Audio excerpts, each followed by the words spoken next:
This video is intended for South Asian audience and is in Urdu and Hindi audio. For your convenience, you can find the same information in our English playlist on the same channel. हम लोग PV genset controller को domestic या small commercial applications में नहीं recommend कर रहे होते और उसकी वजह क्या है एक इस वीडियो में हम ये डिस्कस करेंगे। और आपके पास कौन कौन से ऐसे ऑप्शंस हैं जिसके अंदर आप जो है वो अपना जो मकसद है वो पूरा कर लें कि आपका एसेंशियल लोड चलता रहे अगर आपकी बिजली जाए तो भी। मेरा नाम शाफ अली है, मैं microgrid automation subject matter expert हूँ। हमारी कंपनी ICSS इंजीनियरिंग कमर्शियल और इंडस्ट्रियल एप्लीकेशंस के लिए पीवी जेनसेट कंट्रोलर्स और सोलर के एडवांस्ड मॉनिटरिंग सिस्टम्स देती है। हम ये सॉल्यूशंस ना सिर्फ पाकिस्तान में बल्कि इंटरनेशनली भी देते हैं। इस डिस्कशन के अंदर हम लोग सिर्फ 3 फेज सिस्टम की बात करेंगे कि भाई इन्वर्टर जो लगा हुआ है ग्रिड टाइड वो भी 3 फेज का है। ऑफ कोर्स ग्रिड का मीटर भी 3 फेज का है और जो जनरेटर पड़ा हुआ है वो भी 3 फेज का है। सिंगल फेज इन्वर्टर्स के ऊपर तो स्ट्रेट नो है कि पीवी जेनसेट कंट्रोलर हमारे मुताबिक रिकमेंडेड नहीं है उसके ऊपर। अच्छा, अब ख़ास करके सोलर EPC या सोलर इंस्टॉलर्स या ऐसे कस्टमर्स जिन्होंने ग्रिड टाइड इन्वर्टर लगाया और उनका ऑफ कोर्स नेट मीटरिंग के अंदर कुछ टाइम लग रहा हो तो उन्हें ये फील हुआ होगा कि भाई सोलर की जनरेशन तो इतनी आ ही नहीं रही। अब वो सोलर की जनरेशन इतनी इसलिए नहीं आ रही होती क्योंकि ज़ीरो एक्सपोर्ट डिवाइस कोई ना कोई लगी हुई होती है जो कि सिर्फ और सिर्फ आपके लोड को देखते हुए इंजेक्शन करवा रही होती है और वो लोड में भी तीनों फेजेस में से जिस फेज पे सबसे कम लोड है उसको देख के इंजेक्शन करवाती है।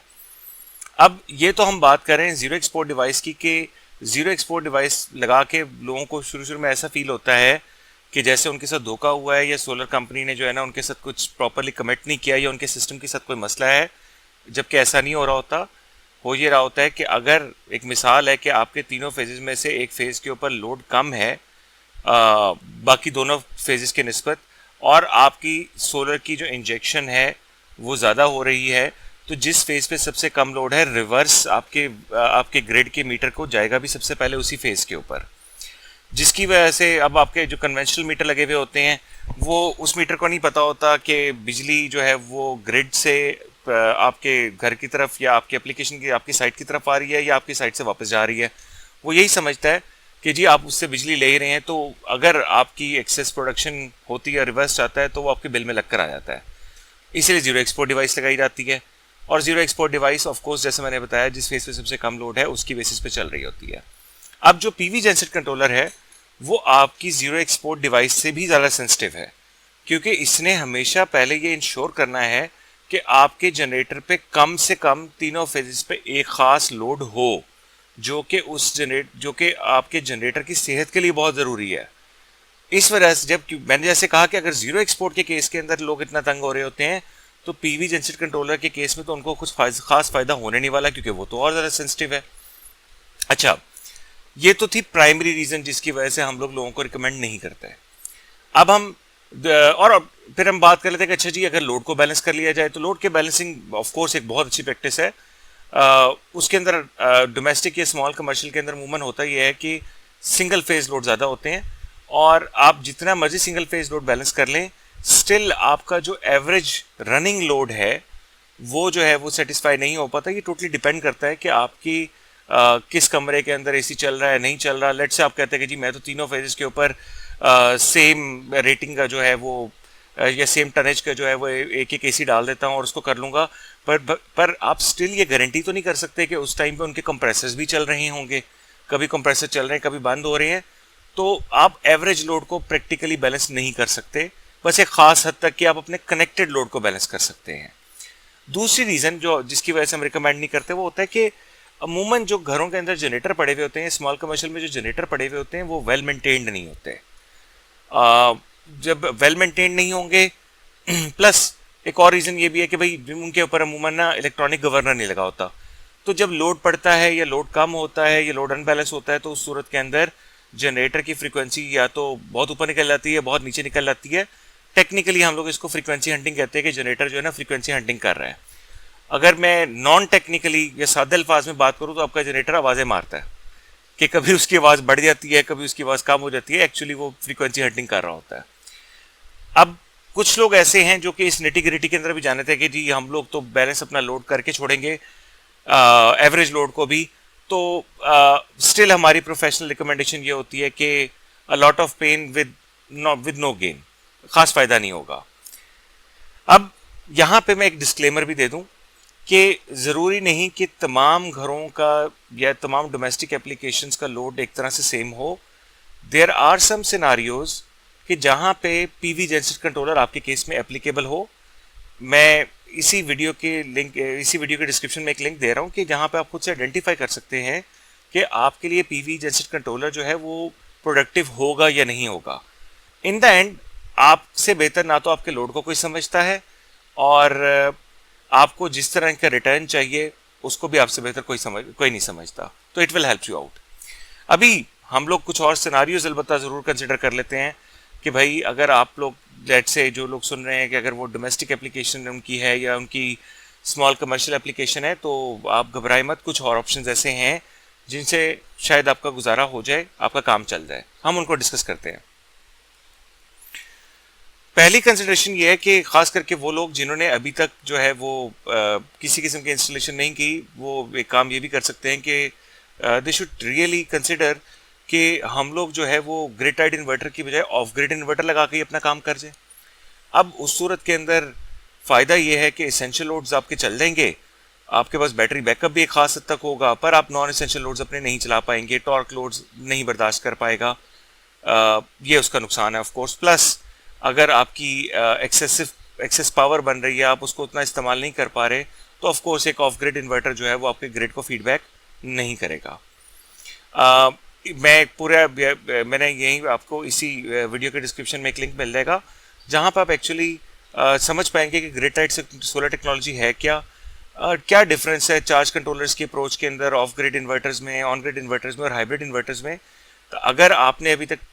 सोलर की इंस्टॉलेशन नहीं की या करवाई, तो आपको एक अच्छा कुछ पॉइंटर्स मिल जाएंगे कि how you can go about it, आपको क्या करना चाहिए।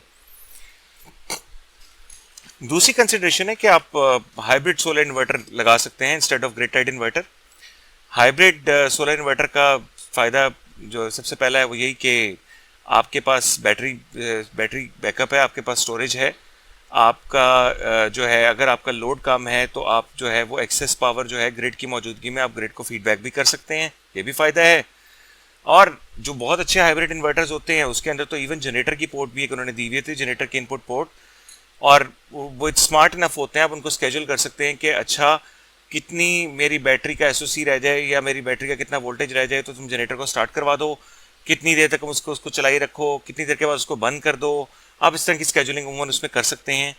जो लिमिटेशन है वो यही कि अगेन हाइब्रिड इन्वर्टर्स जो हैं वो इसेंशियल लोड ही उठा पाते हैं, नॉन इसेंशियल लोड के लिए वो रिकमेंडेड नहीं होते, वो टॉर्क लोड नहीं उठा पाते। तो स्मॉल कमर्शियल डोमेस्टिक के लिए एक अच्छा ऑप्शन हो सकता है। अब हम बात करते हैं कि अगर ग्रिड टाइड इन्वर्टर लेट से आप लगा चुके हैं या आपने फैसला किया कि भाई मैंने तो लगाना ही ग्रिड टाइड इन्वर्टर है, और पर्सनली मैं ग्रिड टाइड इन्वर्टर का बहुत बड़ा फ़ैन हूँ क्योंकि बहुत रगड़ चीज़ है, बहुत ढीठ चीज़ है, इसके अंदर पॉइंट ऑफ फेलियर्स बहुत कम है, प्लस बैटरी स्टोरेज के मसले मसाइल नहीं हैं, जो ऑपरेशनल कॉस्ट है उसकी वो नेक्स्ट टू नथिंग है, वेरी लो मेंटेनेंस है, इस तरह के फ़ायदे हैं इसके। तो of course I am very pro to grid tied inverters, but again that very from application to application. अब लेट्स एक मिसाल लेते हैं कि ग्रिड टाइड इन्वर्टर आपने लगा लिया, अब आप कहते हैं कि भाई मुझे तो इसेंशियल लोड तो कम से कम मेरा चल जाए ना, लाइटें पंखे मेरे कंप्यूटर वगैरह इस तरह की चीज़ें चल जाएँ। तो एक ऑप्शन तो सिंपल सा ये है कि आप लोग अपना कोई भी सिंगल फेज़ का या 3 फेज़ का यूपीएस लगा लें,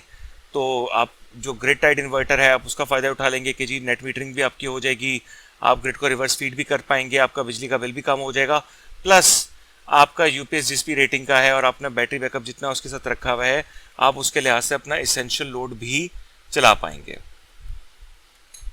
अच्छा, ऑफ कोर्स जब हम बात करते हैं यूपीएस की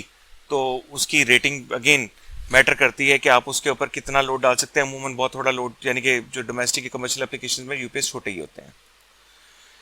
अगला एक ऑप्शन कंसिडर करते हैं कि आप जो है वो ग्रिड टाइड इन्वर्टर भी लगा लें और साथ में एक ऑफ ग्रिड इन्वर्टर भी लगा लें। ऑफ ग्रिड इन्वर्टर के आगे अपना एसेंशियल लोड लगा लें, प्लस आपका जो है वो ग्रिड टाइड इन्वर्टर जो है वो नेट मीटरिंग की मद में आपको फ़ायदा दे देगा। इस केस के अंदर जो उसका ड्रॉबैक है वो यही है कि आपके टॉर्क लोड्स या आपके बड़े लोड्स जो है वो आपका ऑफ ग्रिड इन्वर्टर बर्दाश्त नहीं कर पाएगा। एक और टोपोलॉजी है जिसके अंदर हम बात करते हैं कि जी अच्छा आप जो है वो ग्रिड टाइड इन्वर्टर आपका लगा हुआ है, पर आप ग्रिड टाइड इन्वर्टर के साथ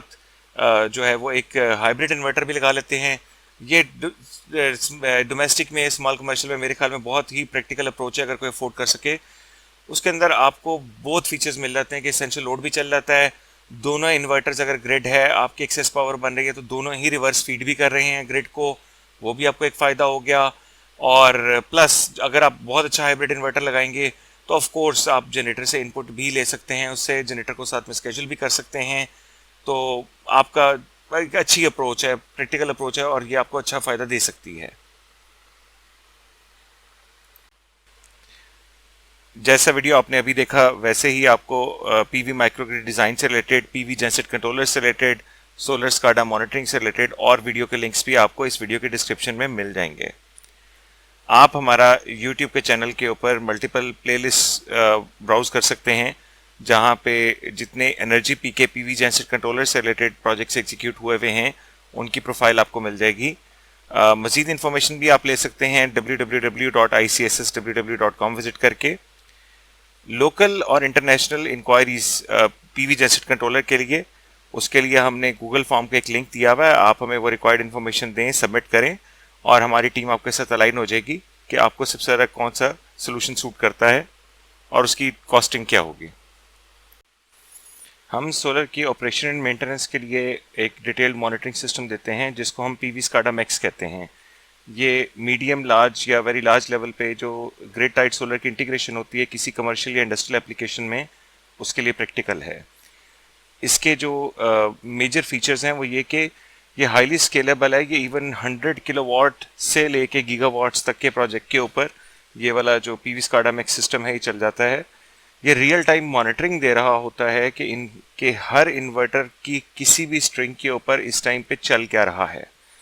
ये रियल टाइम के अंदर अगर किसी किस्म के इन्वर्टर के ऊपर कोई फॉल्ट्स आ रहे हैं या माइनर फॉल्ट्स आ रहे हैं या वार्निंग्स आ रही हैं उनको रिकॉर्ड भी कर रहा होता है और ये भी रिकॉर्ड कर रहा होता है कि वो मसले हल कब हुए। ये आपको ये भी दिखा रहा होता है कि आपका इस टाइम पे कौन कौन से सोर्स चल रहे हैं, कौन कौन से जनरेटर्स चल रहे हैं, ये ग्रिड के कौन कौन से कनेक्शंस चल रहे हैं सोलर के साथ, और आपका वेदर कैसे परफॉर्म कर रहा है। ये आपको इस चीज़ की ट्रांसपेरेंसी भी देता है कि आपकी एनर्जी जनरेशन या कंजम्पशन की जो डेली की रिपोर्ट्स होती हैं वो भी ऑटोमेटिकली जनरेट कर देता है। इसके पास तमाम इलेक्ट्रिकल पैरामीटर्स, चाहे वो जनरेटर साइड के हों, वो ग्रिड साइड के हों या वो सोलर इन्वर्टर साइड के हों, तमाम का हिस्टोरिकल डाटा इसके पास पड़ा हुआ होता है जिसको किसी भी टाइम पे पुल किया जा सकता है। ये थर्ड पार्टी स्काडा सिस्टम्स जो कि अमूमन इंडस्ट्रीज़ में पहले से लगे हुए होते हैं उनके साथ भी इंटीग्रेट हो जाता है, उनका डाटा ले भी लेता है, अपना डाटा उनको दे भी देता है। और सबसे अहम कि ये आपको फैक्ट बेस्ड बताता है, फैक्ट्स बताता है कि कब हुआ, क्या हुआ। ये आपके लिए बहुत ज़रूरी है जब आपने रूट कॉज एनालिसिस करना हो कि भाई अगर एक मसला आया था, वो मसला कितनी देर तक बैठा रहा, उसको टाइमली हल क्यों नहीं किया गया, हमारी प्रोडक्शन का लॉस या हमारी जनरेशन का लॉस क्यों हुआ। ये आपको ये भी बताता है कि आपकी सोर्स के बीच में ट्रांजिशनिंग कब हुई, कब किस जनरेटर से ग्रिड पे गए, कब किस ग्रिड से जनरेटर पे गए, या कब किस जनरेटर से किस जनरेटर के ऊपर गए। मैं आपके साथ एक लिंक शेयर कर रहा हूँ गूगल फॉर्म का, जो कि पर्टिकुलरली पीवी स्काडा मैक्स की अगर कोई भी इंक्वायरी है, कोई भी इन्फॉर्मेशन आप मज़ीद जानना चाहते हैं तो आप हमसे कांटेक्ट कर सकते हैं उस इन्फॉर्मेशन को फिल करके। बहुत बहुत शुक्रिया।